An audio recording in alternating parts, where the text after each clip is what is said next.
I paid $46,000 for their wedding, bought them a car, and even let them live in my home. Then Mom texted, "I'd rather lose my daughter than lose my other daughter." I read it twice, replied, "Perfect. Now pay for everything yourselves." I withdrew my help. 10 minutes ago, the doorbell rang. I didn't order anything, but the box had my name on it. My name is Courtney. I'm 31, the eldest child, the responsible one, the so-called rock of our family. But if you'd asked me last Thanksgiving who I was, I would have said something softer. I would have told you I was the woman who always showed up, who paid without being asked, who didn't mind being the background character at every family gathering as long as everyone else was smiling. I was the one who paid for my sister's college tuition, the one who co-signed my parents' mortgage when Dad's credit tanked, the one who fixed broken sinks, bought groceries without keeping receipts, and wired money with a smiley face emoji in the memo line. I thought I was building something real with them, something unshakable. I was wrong. It exploded on Thanksgiving, the last one I'll ever host. Everyone was gathered around the long oak table in my dining room. I'd refinished it myself 2 summers ago, sanding it down in the garage while my sister Becca drank iced lattes in the shade and scrolled through Pinterest for her wedding decor. She wanted a rustic chic theme. She didn't know what sanding really involved. The turkey was carved, the candles flickered, everyone had their wine, and then came the toasts. It was supposed to be light, fun, a little gratitude, a little laughter. Becca clinked her glass and stood up, swaying slightly in her heels. "I just want to thank Mom and Dad," she said, glowing, "for always being there for me, for helping me and Ryan through everything this year, for being real family." There was a pause. "And of course," she added with a smirk, "and Courtney for, paying for stuff." A few chuckles, not from me. My fork froze midair. I didn't blink. I didn't breathe. I waited for someone, anyone, to add something, to soften the blow, to say, "Actually, Courtney did a lot more than that." But all I heard was my mom's laugh, loud and proud. "Well, honey, what are big sisters for?" And just like that, I wasn't at my own table anymore. I was 8 again, watching Becca cry her way out of trouble while I stood in the corner, silent and blamed. I was 16, handing over my birthday money for her phone bill. 23, wiring my first bonus check to my parents so they wouldn't stress. 31, still the walking ATM. I stood up, not in a rage, not dramatically, but it was enough that the room went quiet. "I need some air," I said. That's when Mom looked up, wine glass in hand, and said the words that started everything. "Oh, don't be so sensitive, Courtney. You're not the one hurt here." I stopped cold. That was when I knew. They didn't see me. Not really. And what happened next? They never saw that coming either. You want the full story? Fine, here it is. 3 years ago, my sister Becca called me in tears. She and Ryan, her boyfriend of 6 months, were accidentally pregnant and didn't know what to do. Our parents were furious. Dad wouldn't even speak to her. Mom said she'd pray on it, which in our family was code for figure it out without us. So Becca came to me. "I just need some time, Courtney," she whispered over the phone, "just until we get on our feet." I had just moved into my first real house, a 3-bedroom place in Kirkland with a home office and a tiny backyard. I'd saved for years, delayed vacations, skipped bonuses, worked weekends. It was supposed to be my reset. Instead, it became theirs. "Of course," I said. "Come stay with me." They moved in 2 weeks later. Brought nothing. No crib, no dishes, no plan. Just boxes of clothes and a used air fryer Becca claimed she couldn't live without. That was the beginning. What followed was a slow, exhausting erasure of boundaries. My boundaries. At first, it was temporary. Then just until the baby comes. Then until after the wedding. Then until we save for a deposit. Except they never saved. I paid for the groceries. I covered the utilities. I even put down $12,000 for Becca's emergency C-section when their insurance fell through. Ryan said he'd pay me back. He never brought it up again. And still, I didn't complain. Because that's who I was in this family. The fixer. The day Ryan's car broke down, he stormed into my office mid-meeting and said, "Hey, we're stranded. You think you can help us out with a car?" I thought he meant an Uber. I was wrong. They came back from the dealership 2 days later with a used Jeep Cherokee in my name. "My name just temporary," Becca said, "until we refinance. You've got good credit. Why not use it?" My chest burned. I couldn't even argue. I'd already signed the paperwork. And I kept telling myself this is what family does. But the worst part wasn't just the money. It was the silence that followed every time I asked for respect, like when I asked them to clean up after themselves. Ryan smirked. You're acting like a landlord. Or when I mentioned maybe setting a move-out deadline. Becca laughed. So now you're kicking out your niece. Wow. Every time I tried to draw a line, they made me feel like the villain. Like I was selfish, cruel. Mom reinforced it. You know, your sister's been through a lot, she'd say, voice dripping with guilt. You're the stable one. You can help. So why wouldn't you? But she never asked what I needed. Not when I took on a second freelance job to stay afloat. Not when I stopped dating because there was a baby crib in my guest room. Not when I started therapy to process the anxiety of coming home to two adults who never knocked and a baby who screamed through every Zoom call. They didn't see me unraveling because I didn't unravel loudly. I just shut down. And then came the wedding. Becca wanted a lakefront ceremony, a boho chic barn reception, custom floral arches, a live string quartet. Price tag, $46,000. Mom says you'd be happy to cover it, she texted me. No question mark, no please. When I hesitated, she called. I mean, you are walking me down the aisle, she said with a giggle. It's symbolic. You're basically giving me away. Might as well give me the day, too. I stared at the floor. My therapist's words echoed in my head. You're not their wallet, Courtney. Then Mom called. It's her only wedding, sweetie. Don't make this about money. I caved again. I paid the deposit. I sent the vendors their checks. I even covered Ryan's tux rental when he forgot. And on the wedding day, I wasn't even mentioned in the toast. I'm so grateful for my husband, Becca said, beaming, and my amazing parents who supported me every step of the way. I clapped with everyone else. And when Mom caught my eye and mouthed thank you, I thought, for a fleeting second, that maybe it was all worth it. Until the texts started coming in. Messages from mutual friends, distant cousins. Hey, just wondering, why didn't your name show up on the wedding website? Wait, didn't you pay for everything? Why is Ryan's uncle listed as the sponsor? Becca had left me out of her own narrative. I wasn't her sister. I was her bank. But the breaking point hadn't come yet. Not until 2 months later, when I finally asked them to start looking for their own place. I said it gently, carefully. Hey, just checking in on your timeline, I said. I can help you budget if you want, but I think it's time. Becca blinked at me. Oh, so you're done with us now. Ryan muttered, figures. Thought it was too good to be true. And that night the message came from Mom. A single text, no hello. I'd rather lose my daughter than lose my other daughter. I read it twice, and something inside me shattered. Not like glass, not loud. Like bone. Clean. Final. I didn't reply right away. I sat in the dark, my phone glowing in my hand, and realized this wasn't just about Becca. This was my entire family's sickness, and I'd spent my whole life feeding it. No more. I typed one line.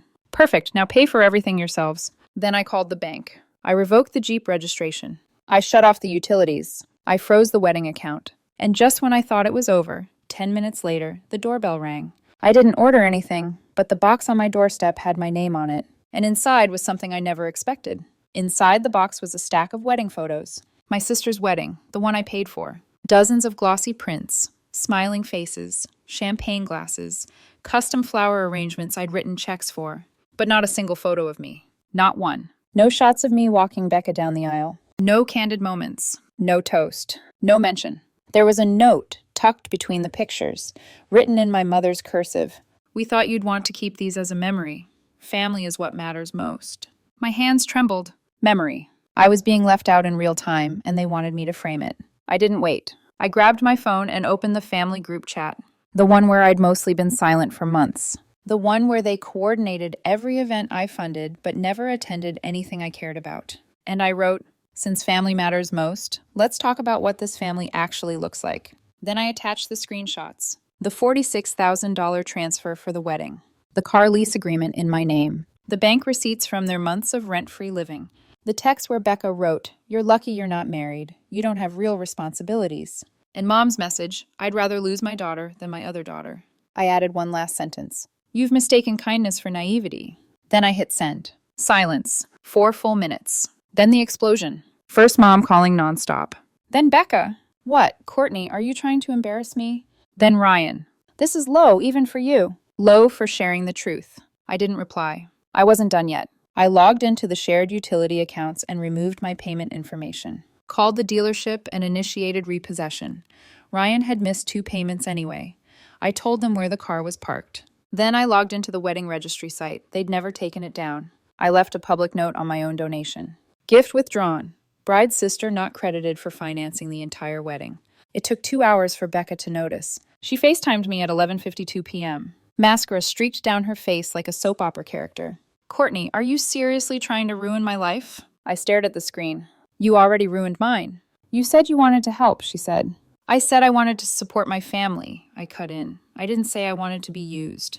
"You're so dramatic," she scoffed. And I laughed. Really laughed. Because that's how far gone she was. She thought this was drama. "You stole from me," I said calmly. "You lied to me. You gaslit me. And now you're shocked I stopped funding your delusion." In the background, I heard Mom yelling, "Tell her we're done with her if she doesn't fix this." So I leaned into the camera. "Perfect, be done. You've never had a problem pretending I didn't exist. Keep that energy." Then I hung up and blocked them. Every number, every account, every backup email. Gone. But they weren't done. The next morning, I got a call from an unknown number. I let it go to voicemail. It was Dad, the man who'd spent a decade playing neutral while Mom pulled the strings. "Courtney, you're overreacting. You know your sister's sensitive. What you did, it's aggressive." Aggressive. I paid for their survival for 3 years. I bought them a car, a wedding, a life. And now I was aggressive. No, I was awake. By the end of that week, everything changed. Becca and Ryan were served a notice to vacate. I consulted a lawyer. Their stay had never been formalized, which made it easier. I didn't even have to go to court. They tried guilt. They tried begging. They tried rage. Mom left a voicemail crying. "We're family. Families fight, but they don't abandon each other." But that's exactly what they'd done to me for years. I made one last post on social media. Nothing vindictive, just honest. It's not selfish to set boundaries. It's not cruel to say no. It's not dramatic to walk away from people who only show up when they need something. I spent my whole life confusing loyalty with martyrdom. Not anymore. Then I turned off my phone. And for the first time in years, I felt peace. No buzz of guilt. No calls demanding money. No invisible weight of being everyone's savior. Just silence. And in that silence, I remembered who I was before I became their safety net. They moved out on a Tuesday. No thank you. No goodbye. Just a slammed door, a dented fridge, and a text from Ryan that said, "Hope life teaches you a lesson." I didn't reply. I walked through my house that night, bare walls, empty rooms, and felt something I hadn't in years. Relief. The air was lighter. The silence wasn't lonely. It was mine. The guest room was no longer a nursery. The kitchen counter wasn't cluttered with takeout boxes. My fridge no longer had passive-aggressive notes about almond milk or too much garlic in the food I paid for. They were gone, and something inside me clicked. The very next morning, I rearranged my office. I put up bookshelves, moved in a leather reading chair, reclaimed my space. Then I did something wild. I booked a solo trip to Iceland. 10 days. No itinerary, no family emergencies, no babysitting grown adults. Just me, a rented Jeep, and a frozen landscape that didn't ask me for anything. I hiked volcanic cliffs, bathed in glacial lagoons, stood under the northern lights. And for the first time in over a decade, I felt small in a good way. Not crushed, not cornered, not responsible for everyone else's disasters. Just alive. While I was away, Becca texted from a new number. "Just so you know, we're living with Mom and Dad now." They welcomed us with open arms. Some families still care about loyalty. I laughed out loud in the middle of a Reykjavik cafe. Of course she'd spin it like that. What she didn't say was that Mom and Dad were fighting, that the house was too small, that Ryan had already borrowed money from Dad and accidentally used his credit card for DoorDash. Amelia, our cousin, kept me updated. "They're cracking," she texted. "Now that you're out of the picture, the stress is turning inward."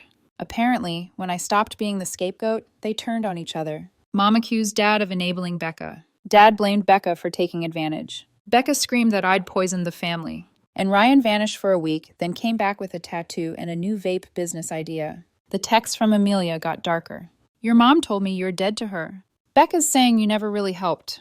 Just wanted to look like a hero. Ryan's trying to sell the Jeep on Facebook Marketplace even though it's repossessed." They were spiraling, and I was thriving. Back in Seattle, I started dating again. Joined a hiking group. Got promoted at work. Again. Bought myself a motorcycle. Not because I needed it. Because I wanted it. For the first time in my life, I didn't feel like a cog in the machine of my family's chaos. I was building my life. Curating it. And people noticed. Friends I hadn't seen in years reached out. One of them, Jamie, hugged me at a dinner party and said, "Courtney, you look lighter. Like you finally dropped a boulder you didn't know you were carrying." I smiled, because that's exactly what it was. The boulder was never mine to carry. It was everyone else's weight they dumped on me and guilted me into lifting. And I'd finally let it crash to the ground. I wasn't bitter. I wasn't angry. I was free. The only time I flinched was 2 weeks ago when I got a letter in the mail. No return address. But the handwriting was familiar. Mom! The letter started soft. Courtney, I've been praying for you. I hope you're doing well. The house feels empty without your voice. Then came the pivot. Becca is struggling. She's been very emotional. I know she's made mistakes, but family should forgive. And finally, the ask. We were wondering if you could help them get back on their feet. Just a little support, short term. I read it twice. Then I lit it on fire. I watched it curl and blacken in a ceramic bowl on my patio. And as the smoke rose into the air, I whispered, I forgive you, but I'm not coming back. A month ago, I was sitting at a rooftop bar downtown, alone, sipping bourbon, watching the sun melt into the skyline. It was my birthday. No calls, no texts. Not from Mom. Not from Becca. Not even a fake, guilt-laced Facebook post. And for the first time in my life, I didn't care. I didn't sit by the phone waiting. I didn't feel that old sting of being forgotten. I just watched the sky burn orange and whispered to myself, you did it. You made it out. I used to think family meant obligation. That love was proven by sacrifice. That you gave until it hurt, and then gave more. But that's not love. That's servitude. And I was done being the willing prisoner in someone else's drama. People ask me if I miss them. I miss the idea of them. The idea of a mother who protected me. A sister who respected me. A family that saw me as more than what I could provide. But those were never real. What was real? The debt. The betrayal. The silence when I needed support. The manipulation dressed up as tradition. The way they smiled when I gave and turned cruel when I stopped. That was real, and I've grieved it. Not like a sudden death, but like a long illness that finally took its last breath. I don't hate them. I just refuse to shrink for them anymore. Because here's the truth no one wants to say. Blood doesn't excuse abuse. Being family doesn't give anyone the right to drain you, blame you, or erase you when it's convenient. I spent 31 years being the good daughter, the generous sister, the quiet supporter. I thought if I just gave a little more, they'd finally see me. They saw me the whole time. They just didn't care until I stopped. Now my life is quiet, peaceful, rooted. I've started therapy full-time, not just to process what happened, but to make sure I never repeat the pattern. I've built a new family, friends who call to check in without needing anything, colleagues who celebrate my wins, a partner who tells me, you don't owe me the world, I just want you, and that's enough. I keep a photo on my desk, not of Becca, not of my parents, not even of the wedding I funded and got erased from. It's a photo I took on my solo trip, standing on a black sand beach in Iceland, waves crashing behind me, arms outstretched like I was catching the wind. No one else in the frame. Just me, smiling, free. That photo reminds me of something simple but profound. I'm not selfish. I'm not cruel. I'm someone who finally chose herself. And if that makes me the villain in someone else's story, so be it. I'm not going back into the fire just to prove I can survive the burn. I'm building a life where I don't have to constantly heal from people who claim to love me. Last week, I ran into Aunt Rachel at the grocery store. She hesitated at first, like I was a ghost. Then she hugged me. She leaned in and whispered, I'm proud of you, Courtney. You were the only one brave enough to walk away. And for the first time, I believed it. That night, I journaled something that now sits framed on my nightstand. I will not be guilted into smallness. I will not carry what others refuse to own. I am not their scapegoat. I am not their savior. I am my own. 2 days ago, I got an email from Ryan. A simple subject line. Hey, I didn't open it. I didn't need to. I already knew what it would say. A half-hearted apology. A new financial emergency. A request framed as a chance to reconnect. But I'm not available anymore. Not for that version of them. Instead, I took my partner on a weekend getaway. We unplugged, laughed, drank wine by the fire. And when I told him the full story for the first time, the whole ugly, exhausting truth, he didn't flinch. She just said, you deserve better. You still do. And I believe that too. So now, when someone asks for more than I can give, I remember the doorbell. That box with my name on it. The pictures without me. The moment I finally drew the line. And I say, without guilt, without apology, no, not this time. Because I'm not their bank. I'm not their fixer. I'm not their sacrifice. I'm Courtney, and I'm finally free.